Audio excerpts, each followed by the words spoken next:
안녕하십니까. 대열철학 장명원입니다. 오늘 보니까 일학동에 홍곽 선생님이란 분이 통일사주에 대해서 올린 게 있어가지고 한번 이렇게 풀어봅니다. 사주상으로는 정사년, 신해월, 을요일, 경진시가 되겠습니다. 한 사람은 병호대운 정사년에 매출이 한 80억 돼서 크게 발전을 했고, 한 사람은 병호대운 정사년에 회사를 헐값에 매각했다고 합니다. 상장하려다가. 자, 근데 여기서 다른 정보가 또 하나 있는데,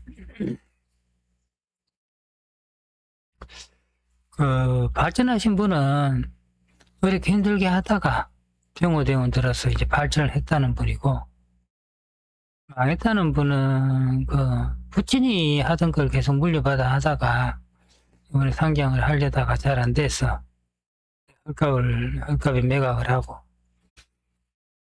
한 200억, 300억 들어가는데 지금 한 70억 정도 남았다. 그렇게 이야기를 하고 있습니다.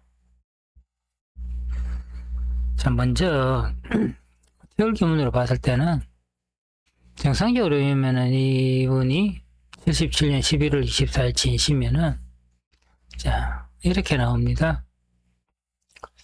본인은 태궁에 편관을 이고 있습니다. 근데 중궁에 편인 상관이 있지요.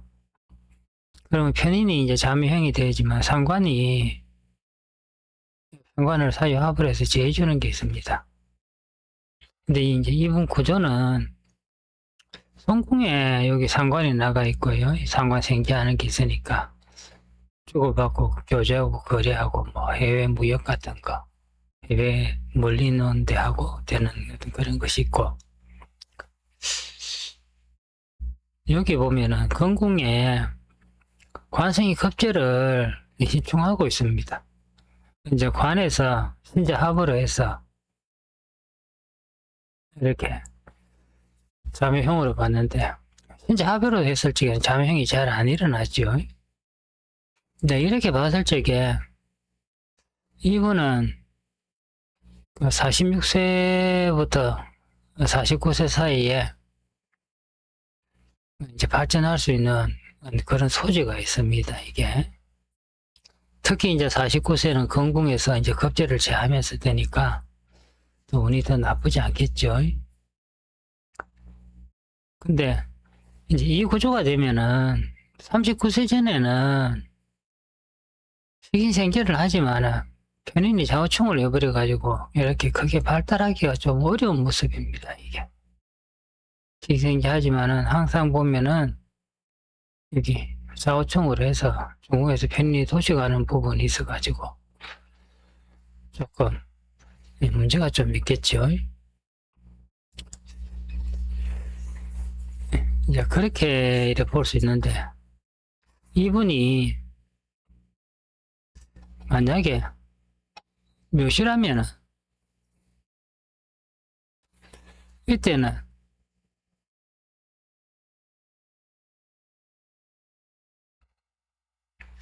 자, 중궁의 편관이 인사형을 하고 있습니다. 그러면은 내가 태궁에 이때 이제 이 시기에 왔을 적에는 이게 편제가 편인을 극하면서 편관이 이제 인사 형상을 이루어주는 게 관제수가 따라 들어오겠죠. 근데 이제 물론 이제 인성이 있어가지고 있는데, 인성도 급자가 동조하고 있지만 인성이 있어가지고 편관을 인성으로 이렇게 받으니까 그렇게 완전히 뭐 어떻게 되는 정도까지는 아니고, 그렇지만 어렵지요, 이게. 또 여기다 또 성궁에 상관생제하는 편제가 편관을 인사형을 해버립니다, 이게.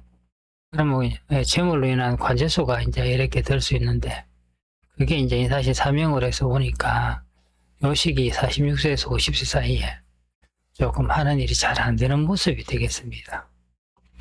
자, 이걸 봤을 때 한 분은 묘시가 아닌가 이제 이런 추정이 됩니다. 뭐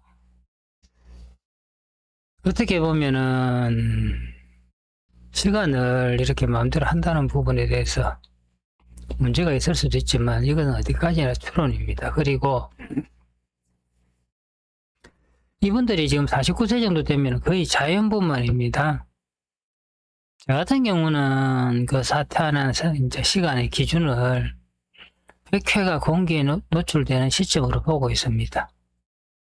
나와서 쳐두름 우는 시간이 아니고 모태에서 나올 때 머리 100회가 공기에 노출되는 시간을 그 사람의 시간으로 봅니다. 자, 그렇게 보면은 한 사람이 묘시일 가능성이 많지 않았나 이렇게 보고요. 또 한 가지 다른 거는 이분들이 하는 일이 어떤 일이었느냐에 따라 가지고 그 일이 잘 되기도 하고 못 되기도 하죠. 자기 사주에 잘 맞는 일을 하느냐, 잘 맞지 않은 일을 하느냐. 한 분은 자수성가, 한 분은 자기 주관대로 사는 거죠, 그죠? 살았는데 한 분은 부모가 하던 일을 이렇게 하다가 이랬으니까 이분하고 과연 잘 맞는 일이 됐는가 이제 이런 부분도 좀 생각을 해봐야 됩니다. 그래서 손님이 왔을 때 이렇게 항상 보면은 이분이 어떤 일을 하고 있는가 이런 부분이 사실 굉장히 중요하게 됩니다. 이게 조금 속된 말로 손님이 왔는데 아니 이 시기에 뭐 사업이나 장사 같은 거 일 벌리면 안 되는데 왜 했습니까? 이러니까 하는 말이 뭐 사업운이 왔다 대운이 왔다 해서 했다 이래요. 그래서 내가 이제 그렇게 거꾸로 물어본 적이 있어요.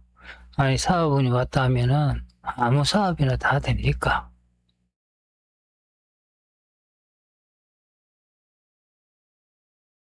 그건 아니거든요. 자기 사주에 잘 맞는 일을 이제 이렇게 해야 됩니다. 그래서 이 명조를 오늘 잠시 이렇게 한번 올려봤습니다. 이 경진시가 되면은 열경합을 했기 때문에 결국은 내가 자수성가 행이 되고요. 이게 이제 묘시로 되면은 이분은 자수성가행이라 보기 어렵지요. 이게 요충을 하고 있으니까 월지해수 부모한테 의지해서 이렇게 살아가야 되는 그런 구조가 됩니다. 이제 그렇게 되면은 이제 병호대운에 병신합을 하게 되면은 식상 혼잡이 되니까 일을 크게 벌려가지고 벌리는데 화가 오묘파가도 되고 이 편관을 화급금으로 합니다. 이 사주에 그러니까 이게 편관성이 다 없어지죠. 그러면은 이 을목 입장에서는 이 편관을 인성으로 받고 조상궁에서 식상으로 다스려주고 이제 이렇게 해서 내가 살아가는데 이렇게 이 지금 병호대운, 을사대운과 하면은 이게 다 막히게 된다고요, 이게. 그래서 한 분은 김효시가 아닌가 이렇게 조심스럽게 추측을 해봅니다. 이상입니다.